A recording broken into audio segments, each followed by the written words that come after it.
Hello everyone, आप सभी का अपने YouTube channel Gopal Sharma updates पर मैं वेलकम करता हूं। ये जो वीडियो है दोस्तों, ये सेकंड वीडियो है, सेकंड पार्ट है, जिसमें आप सभी को जो पॉलिटिकल साइंस के बच्चे हैं, अंडरस्टैंडिंग पॉलिटिकल थियरी, इस सब्जेक्ट के आपको जो है पहली यूनिट के थोड़े बहुत यहाँ पे आपको कॉन्सेप्ट जो है वो बता दिए थे कि राजनीति क्या है, और यहाँ पे इसके अलावा जो यहाँ पे कला है और सिद्धांत, इनके बीच में क्या डिफरेंस है, क्या संबंध है, इसके बारे में यहाँ पे आपको बता दिया था। तो कुछ चीज़ें हमने कवर कर ली थी। उसके बाद का जो आगे का चीज़ है उस वीडियो में हम यहाँ पे कवर करेंगे। जैसे यहाँ पे आप देखेंगे सिद्धांत और कला के बीच का संबंध है। इसके अलावा यहाँ पे राजनीतिक सिद्धांत और सामान्य व्यवहार में क्या अंतर है, इन सब चीज़ों के बारे में हमने जान लिया था। और राजनीतिक शब्द का भी अर्थ हमने जान लिया था। लेकिन आज इस वीडियो में हम यहीं से जो है दोबारा से यहीं से शुरू करते हैं और प्रारंभिक अर्थ, इसका मतलब क्या होता है राजनीति का, और इसके बाद आगे का जो चीज़ें वो समझेंगे। तो वीडियो को शुरू करने से पहले अगर आप चैनल पर पहली बार आए हैं तो चैनल को ज़रूर सब्सक्राइब कर दीजिएगा और बेल आइकन को प्रेस कर दीजिएगा, ताकि आपको वीडियो का जो अपडेट है, नोटिफिकेशन ही आपको मिलता रहे। और अगर हाँ आपने पहली वाली वीडियो नहीं देखी है तो उस वीडियो को आप ज़रूर देखिएगा, तभी आगे यहाँ पे आपको समझ आएगा। और उस वीडियो का लिंक आपको इसी वीडियो के डिस्क्रिप्शन बॉक्स में देखने को मिल जाएगा। तो चलिए दोस्तों, बिना किसी देरी के वीडियो को शुरू करते हैं। सबसे पहले यहाँ पर आपको राजनीति शब्द का अर्थ बताया गया है कि राजनीति होती क्या है। क्वेश्चन में पेपर के टाइम में आप सभी से यही पूछा जाएगा कि राजनीति शब्द से आप क्या समझते हैं, इसका अर्थ क्या है। सेम ऐसी क्वेश्चन यहाँ पे आपको देखने को मिलेगा। और इसमें अगर आप अपने आंसर को कुछ इसी तरह लिखते हैं, जैसे पॉलिटिकल शब्द की जो उत्पत्ति है वो ग्रीन, जो कि आपका प्राचीन ग्रीस में प्रचलित पोलिस शब्द से हुई है। और पोलिस शब्द का मतलब ये होता है कि शहर या नगर या फिर राज्य। लेकिन अगर हम इसका रियल जो मीनिंग है वो देखें तो इसका एक कहीं ना कहीं कम्युनिटी से रिलेशन होता है, एक समुदाय से संबंधित इसका होता है। और ये वह स्थान था जहाँ पर लोग एक साथ मिलकर रहते थे। कुछ ऐसे मुद्दे होते थे जिसके ऊपर चर्चा करते थे और सामूहिक निर्णय लेते थे। और इस दृष्टिकोण में राजनीतिक अर्थ क्या होता है कि समुदाय में रहने वाले लोगों के बीच निर्णय लेने की प्रक्रिया से था। ये था जो अभी दृष्टिकोण, या जो भी आपने अभी ऊपर देखा, ये पूरा का पूरा प्राचीन दृष्टिकोण था। अब यहाँ पे आप देखेंगे तो आपको कई सारे आधुनिक दृष्टिकोण देखने को मिलेंगे आज के टाइम में। और आज के टाइम में इनका क्या मतलब है राजनीतिक शब्द का, उसके बारे में यहाँ पे आपको आगे बताया गया है। पुराने टाइम में जितनी भी राजनीतिक चीज़ें होती थी वो कहीं ना कहीं सार्वजनिक होती थी, राजनीतिक विचारों और निर्णयों को प्रभावित करती है। एक एग्जांपल के लिए यहाँ पे लेते हैं, जैसे एक परिवार में जो है निर्णय लेने का एक राजनीतिक प्रक्रिया में रूप में देखा जाता था, क्योंकि समाज के व्यापक ढांचे में फिट बैठता है। क्योंकि यहाँ पर आप देखेंगे तो किसी भी सोसाइटी में सबसे छोटी जो इकाई होती है वो एक परिवार होती है। और इस दृष्टिकोण में जो राजनीतिक सिद्धांत है वो केवल सत्ता और सरकार के बीच में नहीं था, बल्कि हर समाज के जो हर पहलू है उन चीज़ों को यहाँ पे कवर करता था। ये पुरानी चीज़ें हैं, ये यहाँ पे इसको ऑलरेडी जो है डिस्कस कर लिया गया था। आगे यहाँ पे शुरू करते हैं कि आधुनिकता के साथ राजनीतिक शब्द का परिवर्तन। आज के टाइम पे देखेंगे, मॉडर्न टाइम पे, तो राजनीतिक शब्द का क्या अर्थ है, इसमें कौन कौन सी चीज़ें परिवर्तित हुई हैं, आज के टाइम पे इसका रियल मीनिंग क्या है वो यहाँ पे हम जानेंगे।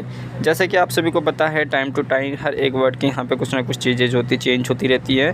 आधुनिक समय के साथ साथ में यहाँ पर जो राजनीतिक शब्द, इसके कुछ नए आयाम प्राप्त हुए हैं, जिसका प्रयोग भी हम यहाँ पर अलग तरीके से करते हैं। जैसे प्राचीन समय में हमने राजनीतिक शब्द का मुख्य अर्थ कह सकता था कि सामूहिक शक्ति से था, लोग यहाँ पे बैठते थे, मिलजुल कर निर्णय लेते थे। लेकिन जैसे जैसे समय बीतता है और सामूहिक शक्ति का जो सिद्धांत है ये कमज़ोर होने लगता है, क्योंकि केवल एक आदर्श या सिद्धांत के रूप में रह गया है। व्यवहार में इसका कोई भी यहाँ पे पालन नहीं करता, काफ़ी कम हो गया है। आधुनिकता के साथ या मॉडर्न टाइम में देखेंगे तो समाज में शक्ति का असंतुलन बढ़ने लगा है। कुछ समूह ने अधिक शक्ति हो गए, कुछ ऐसे समूह हैं, कुछ ऐसे ग्रुप्स होते हैं जो कि काफ़ी ज़्यादा पावरफुल हो चुके हैं और अधिकतर अधिकार उन्होंने प्राप्त कर लिया है और अपने फ़ायदे के लिए उन अधिकारों का यूज़ करते हैं। और ये शक्ति का संतुलन जो है अन्य समूह को निर्णय लेने के प्रक्रिया से भी बाहर रखने में मदद करता है।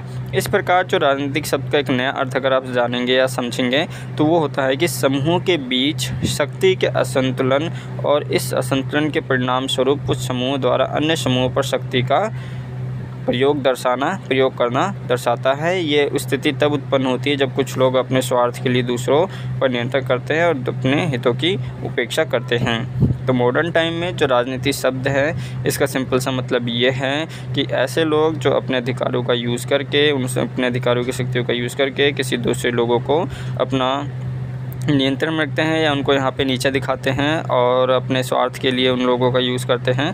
तो ये एक सिंपल सा मतलब यहाँ पे राजनीति का मतलब निकलता है आज के समय में। अब यहाँ पे आज के समय में इसकी राज्य की भूमिका क्या रहती है, क्या हर कोई व्यक्ति ऐसा करेगा तो क्या उसको राज्य के क्या उनके कुछ रूल्स हैं या नहीं है, वो सारी चीज़ें यहाँ पर आपको बताई जाएगी।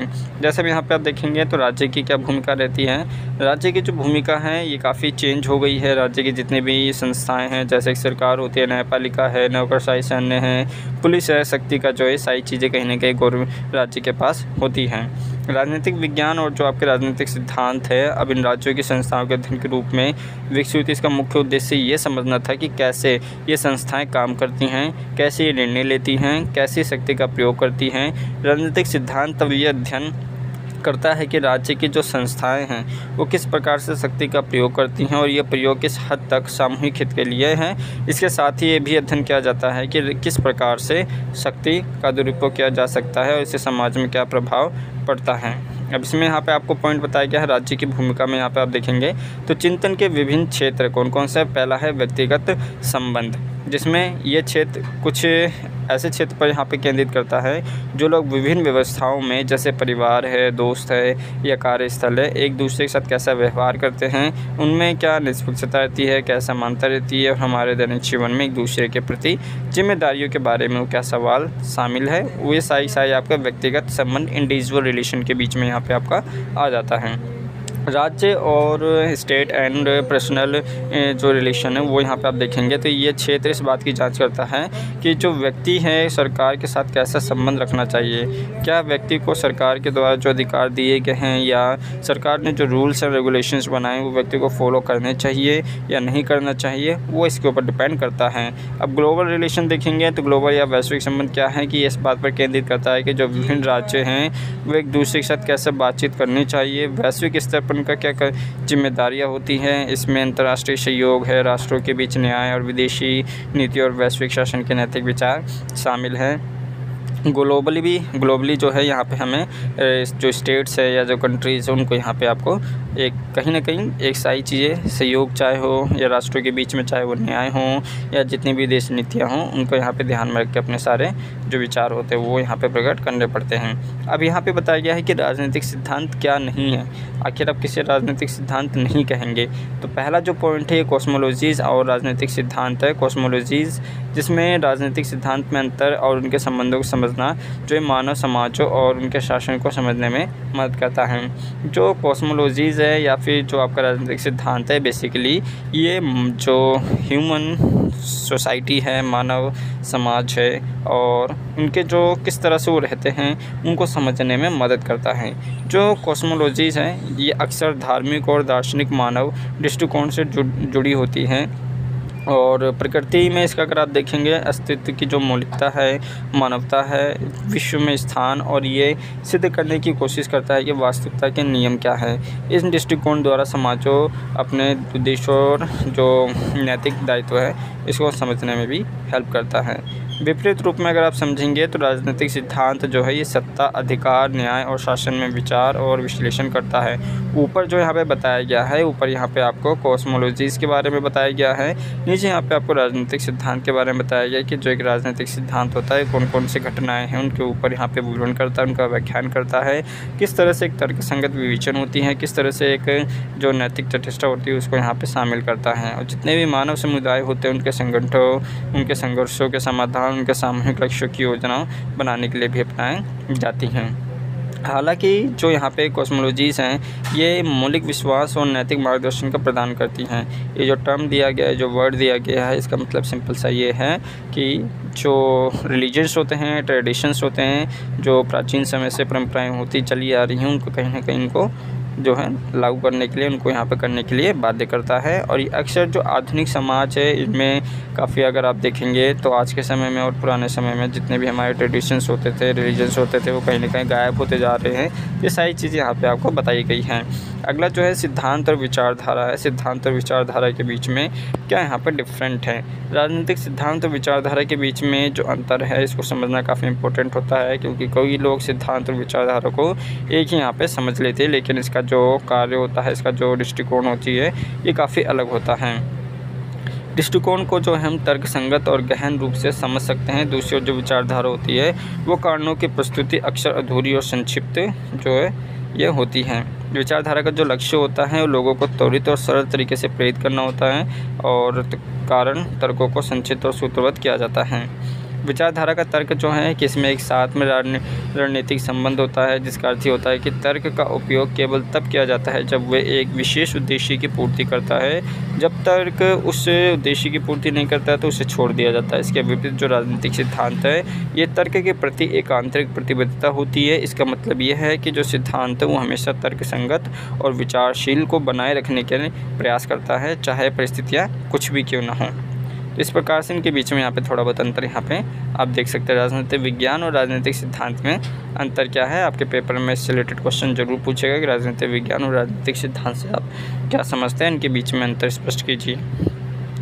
और यहाँ पे दोस्तों एक चीज़ और मैं सोच रहा हूँ कि जैसे प्रीवियस ईयर के जितने भी क्वेश्चंस होंगे उनके रिगार्डिंग यहाँ पे आप सभी को जो हैं क्वेश्चंस और विद सॉल्यूशंस वो भी आपको समझाया जाएगा। तो नेक्स्ट वीडियोस में जो आपका ये सब्जेक्ट है अंडरस्टैंडिंग पॉलिटिकल थियरी, इसके जो इतने भी इंपॉर्टेंट क्वेश्चंस हैं प्रीवियस ईयर के क्वेश्चंस हैं उनके यहाँ पे कहीं ना कहीं सॉल्यूशंस भी आपको बताए जाएंगे। तो जिससे आपको उस सब्जेक्ट से रिलेटेड या उस टॉपिक से रिलेटेड जो आपके क्वेश्चंस रहेंगे उनके सॉल्यूशंस भी आपको बताए जाएंगे। तो आपको उन कॉन्सेप्ट जो है वो कहीं ना कहीं आपको समझ आ जाएगा कि आखिर इन सब चीज़ों का आंसर लिखना कैसे हैं और क्या क्या चीज़ें यहाँ पे आपको मेंशन करनी हैं। नेक्स्ट वीडियो में आपको उन सब चीज़ों को बताया जाएगा। बेसिकली अभी यहाँ पे जो राजनीतिक सिद्धांत और जो राजनीतिक विज्ञान है इसके बारे में थोड़ा सा भी यहाँ पे जानेंगे और जो राजनीतिक सिद्धांत कितने प्रकार के हैं इसको हम नेक्स्ट वीडियो में हम कवर करेंगे। तो ये पूरा यहाँ पे आप देख सकते हैं राजनीतिक सिद्धांत की क्या क्या विशेषताएं, ये भी क्वेश्चन में डायरेक्ट पूछा जाता है। तो पहले यहाँ पे राजनीतिक सिद्धांत और राजनीतिक विज्ञान में क्या अंतर है वो समझ लेते हैं। अब यहाँ पे राजनीतिक विज्ञान और राजनीतिक सिद्धांत के बीच में एक टर्म आता है जो कि आपका पॉजिटिविज्म है, प्रत्यक्षवाद है। अब प्रत्यक्षवाद के बारे में यहाँ पे लॉर्ड विलियम ऑफ ऑरेंज या फिर अगस्ट कॉन्ट और हर्बर्ट स्पेंसर जैसे कुछ विद्वानों ने बताया है कि प्रत्यक्षवाद केवल हम उस दृष्टिकोण को मानते हैं जिसमें आप कुछ सिद्ध कर सकें, चाहे वो अनुभव के द्वारा हो या विश्लेषण के द्वारा हो या कुछ ऐसे प्रमाण के आधार पर आप उन्हें सिद्ध कर सकें, उनको आप मान्य ठहरा सकें, वही एक ज्ञान है। अब यहाँ पे जो राजनीतिक विज्ञान है, राजनीतिक विज्ञान में जो प्रत्यक्षवाद है इसका भी यहाँ पे आपको कहीं ना कहीं प्रभाव देखने को मिलता है कि राजनीतिक विज्ञान जो कि सिंपली यहाँ पे अगर आप किसी चीज़ को सिद्ध करने की कोशिश करते हैं, ऐसे कोई विचारधारा जिसके ज़रिए आपको सिद्ध कर सकें, तो आपका राजनीतिक विज्ञान के अंतर्गत आता है। लेकिन ये जो दृष्टिकोण है ये बाद में इसकी कुछ सीमाएं तय कर दी गई। इसके बाद जो राजनीतिक विज्ञान है इसमें नैतिकता, मूल्यांकन, मानवीय दृष्टिकोण, इसको कहीं ना कहीं अधिक प्राथमिकताएँ जो हैं देखने को मिलती है, जिनको प्राथमिकताएं देनी जाने लगी, जिससे जो प्रत्यक्षवाद है इसके खिलाफ एक सकारात्मक प्रतिक्रिया उत्पन्न हुई। और इस प्रकार जो राजनीतिक विज्ञान है इसमें प्रत्यक्षवाद का प्रभाव भी अहम है और इसमें काफ़ी हम चेंजेस कर सकते हैं। अब यहाँ पे जो प्रत्यक्षवाद है ये राजनीतिक सिद्धांत का प्रभाव जो अत्यधिक महत्वपूर्ण रहा है, क्योंकि प्रत्यक्षवाद एक दृष्टिकोण है जिसके ज़रिए आप किसी भी चीज़ को दावा करके, किसी भी चीज़ को बताकर, किसी भी चीज़ को सिद्ध करके आप उसके ऊपर यहाँ पे अच्छी तरह से उसमें आप उसके जो ज्ञान है उसको यहाँ पे आप बता सकते हैं। अगर कोई ऐसी चीज़ जिसे आप सिद्ध नहीं कर पा रहे हैं, जिसका राजनीतिक सिद्धांत जो मान्य नहीं रखता, तो कहीं ना कहीं एक तरह से मृत घोषित किया जाता है। इसके अलावा यहाँ पे सिद्ध किया गया है जो राजनीतिक सिद्धांत है केवल वैज्ञानिक और वास्तविकता के मापदंडों पर आधारित होनी चाहिए। तो यहाँ पे प्रत्यक्षवाद का जो है काफ़ी गहरा प्रभाव पड़ता है, चाहे वो राजनीतिक सिद्धांत हो या राजनीतिक विज्ञान हो, क्योंकि यहाँ पे अगर आप किसी भी चीज़ को सिद्ध कर पा रहे हैं, किसी भी चीज़ को आप बता पा रहे हैं कि ऐसी चीज़ क्यों हुई है, तो उसके बारे में आप अच्छी तरह से उसे एक्सप्लेन कर सकते हैं। अब राजनीतिक सिद्धांत के प्रकार क्या हैं? यहाँ पे दो प्रकार है, एक व्याख्यात्मक सिद्धांत है, एक मानकीय सिद्धांत है। राजनीतिक सिद्धांत कितने प्रकार के हैं? दो प्रकार के हैं, व्याख्यात्मक और मानकीय सिद्धांत। व्याख्यात्मक को हम एक्सप्लेनेटरी थियरीज कहते हैं, और जो आपका मानकीय सिद्धांत है आपका नॉर्मेटिव थियरीज है। जो व्याख्यात्मक सिद्धांत है ये सिद्धांत ये बताता है कि जो राजनीतिक घटनाएं और जो प्रक्रियाएं हैं वो कैसे हुई हैं और क्यों हुई हैं। कोई भी अगर घटना होती है तो उसके पीछे का कारण क्या है, कैसे होती है, क्यों होती है। उदाहरण के लिए यहाँ पे वेबर जो है कि पूंजीवाद पूंजीवाद को देखा सिद्धांत और मार्क्स का जो ऐतिहासिक भौतिकवाद सिद्धांत है, ये घटनाओं के कारण उनके परिणामों का विश्लेषण करते हैं। सिंपली यहाँ पे आप व्याख्यात्मक सिद्धांत में एक्सप्लेन कर सकते हैं कि ऐसी कोई भी घटना जो घटित हुई है, चाहे वो किसी उसकी प्रक्रिया क्या है, उसके घटने का कारण क्या है, क्यों हुई है और कैसे हुई है। उदाहरण के लिए यहाँ पे आप पूंजीवाद के जो एक सिद्धांत है, मार्क्स वेबर हैं, इनके बारे में यहाँ पे आप थोड़ा बहुत बता सकते हैं। कार्ल मार्क्स के बारे में थोड़ा बहुत यहाँ पे बता सकते हैं। और जो यहाँ पे मानकीय सिद्धांत है, जो कि आपका नॉर्मेटिव थियरीज़ हैं, ये सिद्धांत ये निर्धारित करती हैं कि जो राजनीति और समाज ये कैसा होना चाहिए। क्योंकि कुछ लोग जो कि अपने स्वार्थ के लिए अपनी ऐसी कुछ नीतियाँ बनाते हैं जिससे समाज का या उनका खुद का भला होता है। और मानकीय सिद्धांत में इनके जो मूल्य हैं, इनके जो आदर्श हैं, ये धारित होते हैं, जो कि हमें बताते हैं, जिसमें ये बताने का प्रयास किया जाता है कि जो न्याय है, स्वतंत्रता है, समानता है, जैसे कुछ ऐसे मुद्दे हैं, इस समाज में कैसे होने चाहिए। उदाहरण के लिए उदारवाद एक जो मानकीय सिद्धांत है, ये व्यक्तिगत स्वतंत्रता को समानता पर जोर देता है। और यहाँ पे जो मानकीय सिद्धांत है ये यहीं पे था। और आगे यहाँ पे जो इसकी विशेषताएं हैं कि राजनीतिक सिद्धांत की क्या क्या विशेषताएं हो सकती हैं, वो बताया गया है। पहला जो राजनीतिक सिद्धांत विभिन्नता और व्यापकता होना चाहिए कि डिफरेंट विचारों को यहाँ पे स्पष्ट करने की आज़ादी होनी चाहिए, चाहे वो न्याय हो, स्वतंत्रता हो, समानता हो आदि जितने भी शक्तियाँ हों, उनको यहाँ पे व्यापक रूप से प्रकट करना चाहिए। जो तार्किक सोच होना चाहिए, यहाँ विभिन्न दावों और प्रस्तावों को तर्कबद्ध तरीके से समझने के जो है कोशिश करते हैं। कोई भी चीज़ घटित हुई है, चाहे वो कोई भी दृष्टिकोण से हुई हो, उसका क्या पीछे का कारण हो सकता है, तर्क करना आना चाहिए। इसके अलावा थर्ड पॉइंट है कि सत्य पे यहाँ पे सत्य के और खोज की जाती है। जो राजनीतिक सिद्धांत है, इसमें सत्य की ओर खोज की जाती है। जो सामाजिक और जो राजनीतिक विषय हैं, इसमें सामूहिक तर्क के माध्यम से होता है। आप अकेले यहाँ पे कोई भी निर्णय नहीं ले सकते हैं। समाज के थ्रू सामूहिक रूप से जो भी तर्क का निर्णय आता है, वो कहीं न कहीं एक रूप से सत्य माना जाता है। अवधारणाओं और पूर्वाग्रहों की समीक्षा करनी चाहिए। ये राजनीतिक सिद्धांत जो है अवधारणाओं और पूर्वाग्रहों को समझने का प्रयास करता है। दृष्टिकोण क्या होना चाहिए, राजनीतिक सिद्धांत का प्रयास ये विभिन्न विचारों को व्यापक दृष्टिकोण से समझे और ना कि केवल एक दृष्टिकोण पर आधारित हो। ये यहाँ पे ये इसके कुछ विशेषताएं बताई गई हैं। और यहाँ पे एक छोटा सा और टॉपिक है, लास्ट टॉपिक है, मानक और वर्णनात्मक सोच। ये कौन सी सोच है या इनका मतलब क्या होता है, इन सब चीज़ों के बारे में बताया गया। सबसे पहले ये जो मानक और वर्णनात्मक सोच है, दोनों के एक राजनीतिक सिद्धांत का हिस्सा होती हैं। मानक सोच में हम ये सोचते हैं कि कोई भी चीज़ कैसी होनी चाहिए, हमारा समाज कैसा होना चाहिए, समाज में कैसे आदर्श जो मूल्य हैं वो निर्धारित करने चाहिए। उदाहरण के लिए जैसे यहाँ पे हम किसी भी समाज में किस व्यक्ति को या किस वर्ग को यहाँ पे कितनी स्वतंत्रता देनी चाहिए, उनको कौन कौन से अधिकार देने चाहिए, उसके बारे में यहाँ पे बताया गया। उदाहरण के लिए यहाँ पे हम ले लेते हैं कि मानक सोच ये हम कह सकते हैं कि सभी लोगों को समान अवसर मिलना चाहिए या समाज में किसी प्रकार का भेदभाव नहीं होना चाहिए। ये कुछ आपके कुछ मानक सोच हो सकते हैं। ठीक इसी तरह से जो वर्णनात्मक सोच है, ये वर्तमान में जो वास्तविकता को समझने की कोशिश करता है। ये इस बात पर भी हमें विश्लेषण करते हैं, इस बात के बारे में बताता है कि जो चीज़ें हैं वो वास्तव में कैसी हैं, रियल टाइम में कैसी हैं। आज के टाइम में अगर देखेंगे तो हमारा समाज कैसा है और आज के समय में समाज में कौन कौन सी ऐसी परिस्थितियां हैं, कौन कौन सी समस्याएं हैं जो यहाँ पे आपको देखने को मिलती हैं। उदाहरण के लिए यहाँ पे आप जैसे देखेंगे वर्तमान समय में जो भेदभाव है आज भी कहीं ना कहीं आपको देखने को मिलता है, चाहे वो ऊंच नीच का हो या फिर अमीर गरीब का हो, ये यहाँ पे आपको भेदभाव देखने को मिलता है। अब नीचे यहाँ पे आगे जो है निष्कर्ष के बारे में बताया गया है और कुछ चीज़ें बताई गई, जैसे राजनीतिक सिद्धांतकार जो होते हैं ये अक्सर मानक और वर्णनात्मक सोच दोनों का उपयोग करते हैं। क्योंकि आप अपने चाहे वो आज का टाइम हो या प्राचीन टाइम हो, यहाँ पे कुछ ऐसी चीज़ें होती हैं जो कि आप प्राचीन समय से लेके और आज के समय में जो कुछ ऐसे मुद्दे होते हैं जिनका हमें उन चीज़ों के बारे में पता होना चाहिए और उन समस्याओं का या उन परिस्थितियों को हम किस तरह से सॉल्व कर सकते हैं, उनका हम हल निकाल सकते हैं, उन चीज़ों के बारे में हमें देखने को मिलता है। और ना केवल ये सोचने को कि कैसी चीज़ होनी चाहिए या कौन सा दृष्टिकोण सही है, ये सारी चीज़ें यहाँ पे डिस्कस की जाती हैं। अब निष्कर्ष में सारी चीज़ बताइए, निष्कर्ष यहाँ पे आप जो है इग्नोर कर सकते हैं या न पढ़ना चाहें पढ़ सकते हैं। जैसे यहाँ पे आप देखेंगे राजनीतिक सिद्धांत क्या है, इसका महत्व क्या है, प्रत्यक्षवाद और राजनीतिक सिद्धांत के बीच में अंतर क्या है, संबंध क्या है, राजनीतिक सिद्धांत और विचारधारा के बीच में क्या संबंध है। ये कुछ इस प्रकार के आपके पेपर में क्वेश्चन पूछे जाते हैं। अभी नेक्स्ट वीडियोज़ में आपको क्या प्रोवाइड किया जाएगा दोस्तों कि जैसे आपका जो भी पेपर रहेगा आपका एक पूरा का पूरा पेपर सॉल्व करवाया जाएगा और उनके जो सॉल्यूशंस रहेंगे वो भी आपको दिए जाएंगे, पीडीएफ्स भी प्रोवाइड किए जाएंगे और उसी टाइम पे जो मेन क्वेश्चन के टॉपिक्स रहेंगे, कंसेप्ट रहेंगे वो आपको एक्सप्लेन कर देंगे जिससे आपको समझ आ जाए। तो बाकी यही थी सारी चीज़ें इस वीडियो में दोस्तों, केवल अभी इतना ही।